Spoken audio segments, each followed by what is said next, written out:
Siniguro ng administrasyon ni Pangulong Ferdinand R. Marcos Jr. na matutugunan ng pamahalaan ang pangangailangan ng mga Pilipinong naiipit ngayon sa lumalalang tensyon sa pagitan ng Israel at Iran. Katunayan, nakahanda ang pamahalaan na magbigay ng tulong sa mga Pilipinong magbabalik bansa. Narito po ang ulat.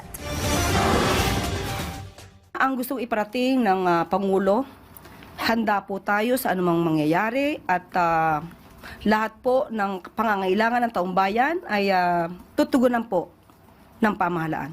Tugon niya ng administrasyon ni Pangulong Ferdinand R. Marcos Jr. sa harap ng pangamba dulot ng lumalalang tensyon sa pagitan ng Israel at Iran. Tiniyak ng pamahalaan ang patuloy na repatriation o pagpapauwi sa mga overseas Filipino worker at mga Pinoy na naipit sa gulo ng dalawang bansa. Ayon sa Malacanang, nasa Amman, Jordan na ang unang batch ng mga Pilipinong nasagip mula sa Israel. Magsisimula na rin ang repatriation sa Iran sa mga darating na araw.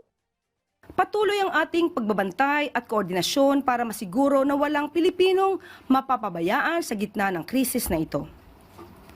Muli po nating hinihikayat ang ating mga kababayan sa Israel at Iran na makipag-ugnayan sa ating mga embahada at konsulado para sa inyong kaligtasan at gabay.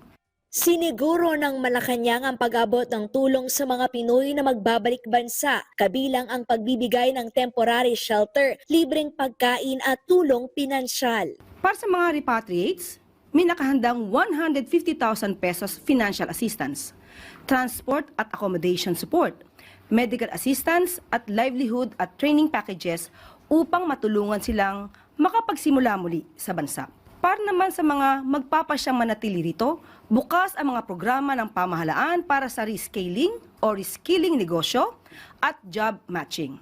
Tinututukan din ng pamahalaan ang masamang epekto, partikular na sa ekonomiya ng sigalot ng dalawang bansa. Nakatakdang makipagpulong si Pangulong Ferdinand R. Marcos Jr. sa kanyang economic team para talakayin ang Philippine Oil Contingency Plan. Bukas, inasahang mararamdaman ang labis sa pagsirit sa presyo ng produktong petrolyo dahil sa hidwaan sa gitnang silangan. Tatamaan ang mga tsoper at nasa transportasyon. Sapul din ang mga magsasaka at mangingisda na gumagamit ng diesel sa makinarya. Para tablahin ang epektong yan, maglalabas ng 2.5 billion pesos na fuel subsidy ang Energy Department para sa maapektuhan ng pagsipa ng presyo ng produktong petrolyo. Umaasa ang pamahalaan na makakamit ang 5.3% debt to GDP target o sukatan ng laki ng utang ng bansa kumpara sa kinikita nito. Sa kabila ng mga nangyayaring krisis sa labas ng bansa, nanawagan ang presidente ng kapayapaan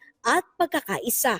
Ang panawagan din po ng Pangulo ay magkaroon po ng mapayapang pag-uusap at diplomansya para po maibsan ang lumalalang hindi pagkakasundo. Kalezal Pordilia para sa Pambansang TV sa Bagong Pilipinas.